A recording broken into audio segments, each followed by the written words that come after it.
ओम नमः शिवाय। श्री पुराण श्री रुद्र संहिता द्वितीय खंड 33वां अध्याय। वीरभद्र और महाकाली की और यक्षशाला की ओर प्रस्थान। ब्रह्मा जी कहते हैं, नारद महेश्वर के आदेश को आदरपूर्वक सुनकर वीरभद्र ने शिवजी को प्रणाम किया। तत्पश्चात उनसे आज्ञा लेकर वीरभद्र यक्षशाला की ओर चल दिए। शिवजी ने प्रलय की अग्नि के समान करोड़ों गढ़ों को साथ उनको भेज दिया।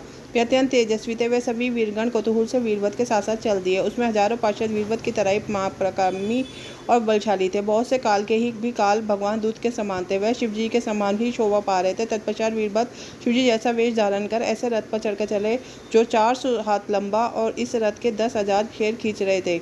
बहुत से हाथी, शार्दूल, मगर, मत्स्य उस रथ की रक्षा के लिए आगे आगे चल रहे थे। काली, कात्यायनी, ईशानी, चामुंडा, मुंडमती, भद्रकाली, भद्रा, तविता और वैष्णवी नामक नव दुर्गाओं ने भी भूतों पिशाचों के साथ दक्ष के यज्ञ का विनाश करने के लिए उस ओर प्रस्थान किया। डाकिनी, शाकिनी, भूत पिशाच, परमत, गुहा, कुमार, कपट, चटक, ब्रह्म राक्षस, भैरव तथा क्षेत्रपाल आदि सभी वीरगण भगवान शिव की आज्ञा पाकर दक्ष के यज्ञ का विनाश करने के लिए यक्षशाला की ओर चल दिए।